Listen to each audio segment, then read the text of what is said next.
አሜሪካ በመጨረሻው ሰዓት ያልተጠበቁ መረጃዎችን እያጋራች ትገኛለች።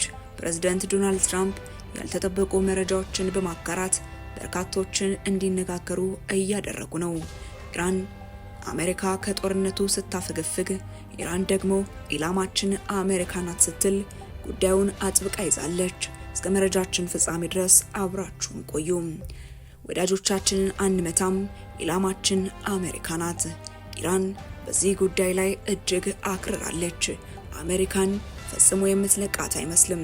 የኢራን የውጭ ጉዳይ ሚኒስትር አባስ አራግቺ ሀገራቸው በፋርስ ባህረ ሰላጤ ቀጠና ላይ ከሚገኙ ሀገራት ጋር ምንም አይነት ግጭት እንደሌላትና ጥቃት የምትፈጽመውም በወዳጆቿ ላይ ሳይሆን በእነዚሁ ሀገራት ውስጥ በሚገኙ የአሜሪካ የጦር ተቋማትና ኃይሎች ላይ መሆኑን ገልጸዋል።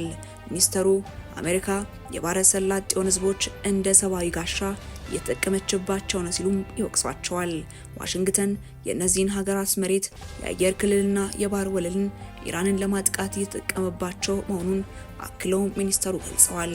አባስ አራግቺ ንግግራቸውን ሲቀጥሉ በቅርቡ በኪየቭ ታይተው የነበሩ 3 የአሜሪካ ኤፍ-15 የጦር አውሮፕላኖችን እንደ ምሳሌ ጠቅሰዋል።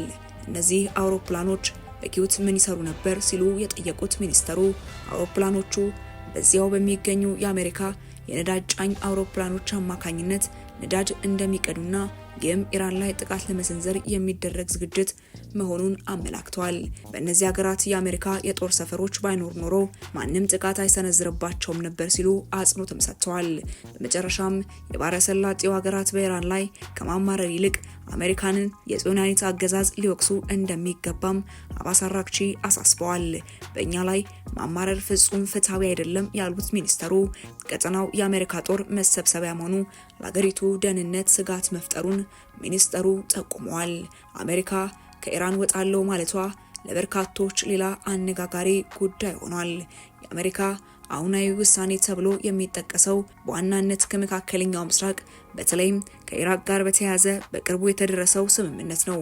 አሜሪካ ከኢራን ጋር ያላትን ፍጥጫና ቀጣይ እርምጃዎቿን በተመለከተ ያሉት ጉዳዮች በእጅጉ እያነጋገሩ የሚገኙ ጉዳዮች ናቸው። የአሜሪካ ከኢራቅ የመውጣት ውሳኔ የአሜሪካ መከላከያ ሚኒስቴር በቅርቡ ይፋ እንዳደረገው በኢራቅ የሚገኘው የጸረ አይሲስ ወታደራዊ ኃይል ተልዕኮ የሚያበቃበት የጊዜ ሰሌዳ ተቀምጧል። የመጀመሪያው ምዕራፍ እስከ መስከረም 2025 ድረስ አሜሪካ በኢራቅ ያሉትን አንዳንድ ወታደራዊ ካምፖች ለቃ ትወጣለች የሚል ነበር።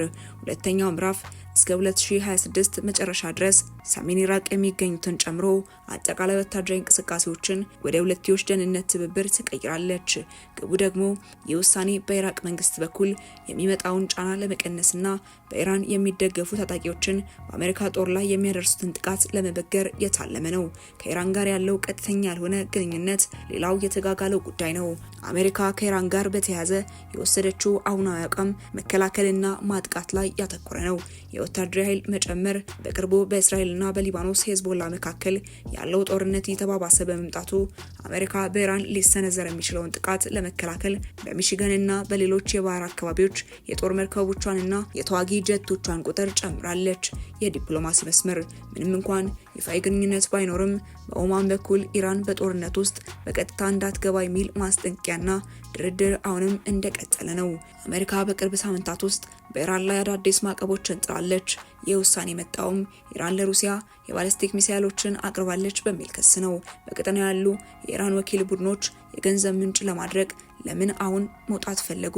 አሜሪካ ስትራቴጂያዊ ትኩረቷን ከመካከለኛው ምስራቅ ከቻይና ጋር ወዳለው ፉክክር ለማዞር ትፈልጋለች። ይሁን እንጂ የኢራን ተጽዕኖና የእስራኤል ጋዛ ጦርነት አሜሪካን በቀጠናው እንድትቆይ እያስገደዳት ይገኛል። አሜሪካ ከኢራቅ የመውጣት ውሳኔ ብታሳልፍም ይህ ማለት ግን ከኢራን ጋር ያለው ፍጥጫ አቁማ አካባቢውን ሙሉ ለሙሉ ትለቃለች ማለት አይደለም። ይልቁንም ወታደራዊ አሰላለፏን የመቀየር ስራን እየሰራች ትገኛለች። አሜሪካ ከመካከለኛው ምስራቅ በተለይም ከኢራቅና ሶሪያ የምትወጣ ከሆነ የውሳኔ በቀጠናው ፖለቲካና ደህንነት ላይ ከፍተኛና ዘርፈ ብዙ ተጽዕኖዎችን ይፈጥራል። የኢራን ተጽዕኖ መስፋፋት ዋነኛው ነው። አሜሪካ ከአካባቢው መውጣቷ ለኢራን ታሪካዊ ድል ተደርጎ ይወሰዳል።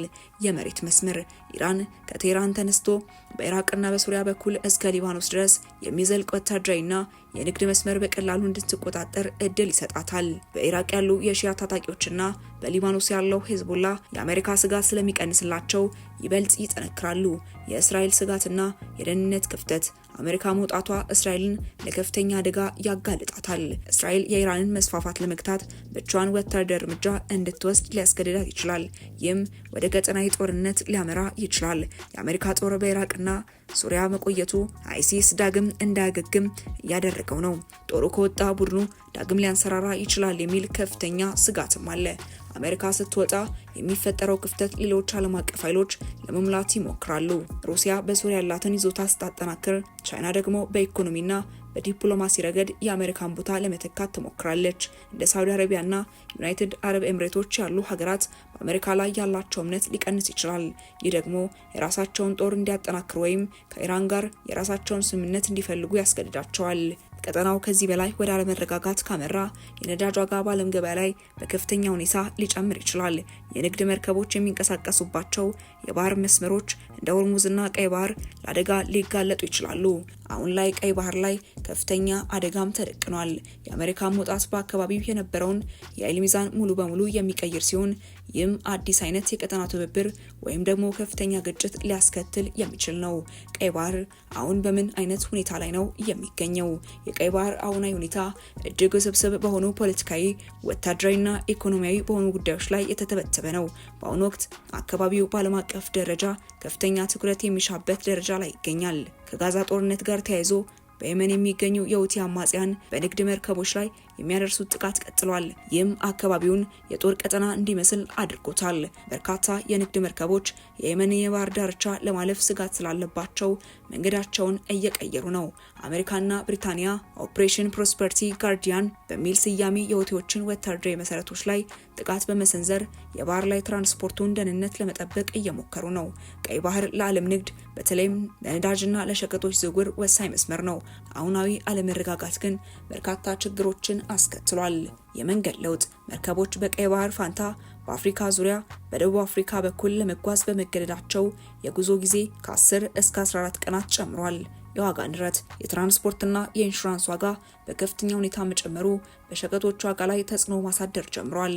የኢትዮጵያና የቀይ ባህር ፖለቲካ ለኢትዮጵያ ቀይ ባህር የህልውና አደጋ ጉዳይ ነው። የባህር በር ጥያቄ፣ ኢትዮጵያ ከሶማሊላንድ ጋር የተፈራረመችው የመግባቢያ ሰነድ በቀጠናው አዲስ ዲፕሎማሲያዊ ውጥረትን ፈጥሯል። የጎረቤት ሀገራት ምላሽም ሌላኛው ስጋት ነው። ሶማሊያ ይህንን ስምምነት የሉዓላዊነት ጥሰት አድርጋ በማየቷ ከግብጽና ከአሜሪካ ጋር ያላት ግንኙነት እየጠነከረ መጥቷል።